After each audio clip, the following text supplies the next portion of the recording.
بسم الله الرحمن الرحيم. My dear students of fourth year accounting, today we have to explain the second Zoom lecture regarding managerial accounting. And as I told you that cost volume profit analysis in chapter 3 Horizontal cost accounting will be explained today. It relates to break-even point and how to calculate it and all the matters related to it. And just in the previous lecture, we explained some examples regarding break-even point, either using or producing one unit, one product or more than one product. Today, we will explain only the one product. Because the chapter includes 44 slides, we have to finish about 50% of the chapter and complete the remaining after the face-to-face lecture of next Monday in the Zoom lecture number 3. أنا بعتذر بس إن المحاضرة بتاعت الكورس أكاونتنج سيستم في الزوم الأسبوع ده كنت هيزيتيتد شوية لأن كان في يعني مشاكل صحية شوية، وعشان كده حتى أنا أجلت التسجيل بتاع المانجيريال أكاونتنج لغاية لما أطمن والدنيا تبقى كويسة الحمد لله. Now we have some assumptions should be considered when we are analyzing the cost volume profit. One of these assumptions is that changes in the level of revenues and costs arise only because of changes in the number of units produced and sold. So, increasing the number of units produced or sold means increase in revenue, means increase in cost. The cause of the cost increase here is not fixed cost, because total fixed cost is constant, but the cause will be variable cost increase within the relevant range. Number two, total costs can be divided into a fixed component and a component that is variable with respect to the level of output. Any production cost, any manufacturing cost contains the two kinds of costs, I mean fixed cost and variable cost. And as I explained to you last lecture, I mean face-to-face lecture, I told you that variable cost varies in total, but the share or the rate per unit is fixed. Regarding fixed cost, it is fixed in total, but the per unit fixed cost is variable according to the volume within the relevant range. Number three, when graphed, the behavior of total revenues and total cost is linear, straight line in relation to output units within the relevant range and time period. As I told you also, in the relevant range, the sales revenue line is a linear one, begins from zero, because if we didn't sell any unit, sales value will be zero. Then when beginning selling this or beginning sales, the sales increase in a linear relation with volume of production. The same regarding the total cost, which begins from the point of fixed cost. Then we add the variable cost. And as I explained to you, the two linear lines are parallel, either total cost that begins from fixed or sales revenue that begins from the zero. Number four, the unit selling price and unit variable cost and total fixed costs are known and constant. During the period I'm carrying out the analysis of the cost volume profit, we have to suppose that the selling price is fixed per unit. No change in selling price during the period of analysis. The same regarding variable cost per unit. The same regarding total fixed cost. And I told you many times, don't use fixed cost per unit because it is misleading. But always try to deal with fixed cost as total fixed cost. Number five, the analysis either covering a single product, this means break-even point in case of one product, or assume that there is a sales mix when multiple products are sold. In both cases, will remain the analysis constant at the level of total units sold changes. So the analysis, if having just one product or different products with sales mix, the analysis will remain constant at the level of total units sold changes. Number 6, all revenues and costs can be added and compared without taking into account the time value of money, because any raise in prices or decrease in prices, any inflation, any depletion should be excluded, or we must not take into consideration, because we have to suppose stability in prices. Now, cost, volume, profit assumptions and terminology. Now I have to tell you that how to get operating income. You know from third year that the deducting COGS out of sales gives gross income. Deducting other expenses gives operating income. Deducting tax on income gives net income. So operating income equal total revenues minus COGS and other expenses or other operating costs, as administrative costs, for example. After getting operating income, can we get net income? Yes. If we deduct the income tax from the operating income, I can get the net income. He is giving me an example now to explain how to calculate the break-even point in case of having one product only. And as I told you before in the face-to-face lecture, that to get quantity of break-even, I have to divide total fixed costs by contribution margin per unit. What is contribution margin per unit? I told you that sale price per unit, when covering variable cost per unit, the remaining is called contribution margin. Why we call it contribution margin? Because each unit sold for 70 pounds, for example, covered its variable cost, say 42 pounds, for example. So the remaining is 28, we call contribution margin, that contribute in covering a part in the total fixed cost. Assume that the pant shop can pant shop اللي هو محل بيبيع البناطيل trousers can purchase pants for $32 from a local factory. Then there is other variable cost amount to 10 per unit.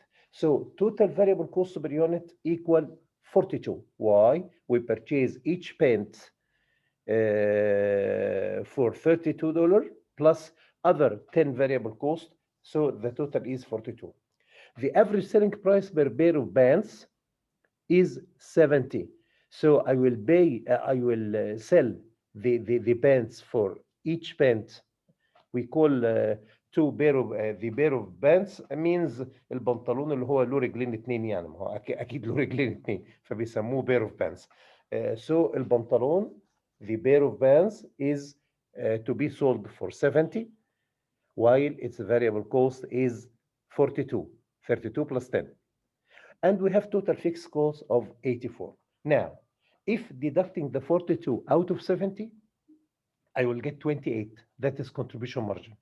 If I will divide 84 by 28, it gives me 3,000 pair of pants, 3,000 units, and this is break-even point. He will explain it step by step by saying that the factory will sell, for example, 2,000 pants, 2,500 pants, 3,000 pants.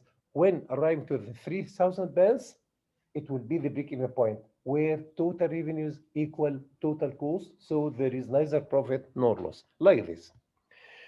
How much revenue will the business receive if 2,500 units are sold? He wants to compare total cost and total revenue in many levels up till arriving that revenues equal cost, so there is neither profit nor loss. So this is the break-even point. Revenues will be 2,500 times 70 equal 175. How much variable cost will be in the business will the business incur? 2,500 units times 42 gives 105. So operating income means the sales value 175,000 minus variable cost 105,000 minus fixed cost 84,000 gives 14,000 negative. So negative 14,000 means we have operating loss. We have operating loss. Why we have operating loss? Because we are before the break-even point. As I told you, the break-even point is 84,000 divided 28 gives 3,000. You are selling 2,500, so you are before the 3,000 of break-even, so you have a loss. Now, what is the contribution margin per unit? 70 minus 42 gives the 28 contribution margin per unit. What is the total contribution margin when selling 2,500? 2,500 bales of pens times 28 gives 70,000. But our fixed cost is not 70,000, 84,000. So the contribution margin of 2,500 units cannot cover the fixed cost. The difference is negative 14. That's why I have a loss. Now, contribution margin percentage, how to calculate it? Contribution margin percentage or contribution margin ratio is the contribution margin per unit divided by the selling price per unit. So 70 minus 42 gives contribution margin 28. The 28, if divided by 70, that's the sale price per unit, gives the contribution margin percentage. That's why he is asking here, what is the contribution margin percentage? He divided the 28, the difference between selling price 70 pounds and 42 pounds or dollars variable cost. He gave $28. If divided by 70, then multiplied by 100 gives 40%. Now, if the business sells 3,000 pairs of pens, revenue will be 210,000 and contribution margin would equal 40% of the 210,000 gives 84,000. This 84,000 equals the total fixed cost. So contribution margin equal total fixed cost. It will cover the fixed cost. We will not have any profit. So 3,000 means that I arrive to the break-even point. You may feel that the explanation is not so good and so tall, but at end, I'm telling you that the sale price per unit equal 70. Variable cost per unit equal 42. The difference is called contribution margin 28. As total fixed cost 84,000, if divided by the 28 contribution margin, it gives 3,000 units. This is the break-even point in quantity. To get it in value, you have to divide the contribution margin 28 by 70, the sale price per unit, to give you 0.4, or multiply by 100 to give 40%. Dividing the 84,000 fixed cost by 28%, 40%, it gives you the value of break-even, that is 210,000. At break-even, sales minus variable cost gives fixed expense or fixed cost. What does it mean? Please, if deducting variable cost from sales, it gives contribution margin, right? If deducting fixed cost from contribution margin, it gives 0, so I am at the break-even point. So at the break-even point, it is suppose that deducting sales minus variable expenses, deducting variable expenses from sales, it gives the contribution margin which should equal the fixed cost. That's why total revenues equal total costs. Some abbreviations to be used, as I told you on the board last Monday. Selling price, SP. I prefer to say S dot B dot because this is an abbreviation. VCU, variable cost per unit. V full stop, C full stop, U full stop. Any abbreviation should have a full stop after the letter indicating the abbreviation. CMU, contribution margin per unit. CM, percentage contribution margin percentage. FC, total fixed costs. Total fixed, I prefer to say total fixed costs. Total fixed costs. Total T capital, okay. Total fixed cost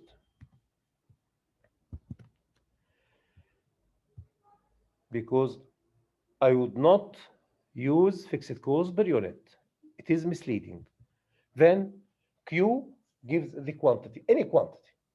So quantity of output units manufactured and sold. If it may be more than or less than or equal to the break-even point quantity. I'm supposing the quantity is Q. If at this quantity total revenue is equal to total cost, so I am at the break-even point. If sales value is more than total cost, this means I'm after the break-even. If it is before the break-even, the quantity is less, so I have a loss. OI, operating income. TOI, target operating income, if I am needing operating income to realize after the break-even. TNI, target net income, as I told you in the Monday face-to-face lecture. Now, equation method. Selling price, if multiplied by quantity sold, it gives me sales revenue. Variable unit cost, if multiplied by quantity sold, it gives variable cost of sold units. If I will deduct also the total fixed costs, it gives me operating income. So I will do like this to make like this to say here total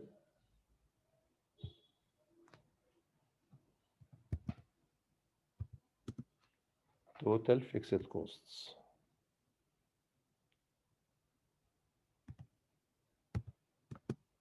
Total fixed costs. So selling price times quantity sold, it gives sales value. Variable unit cost times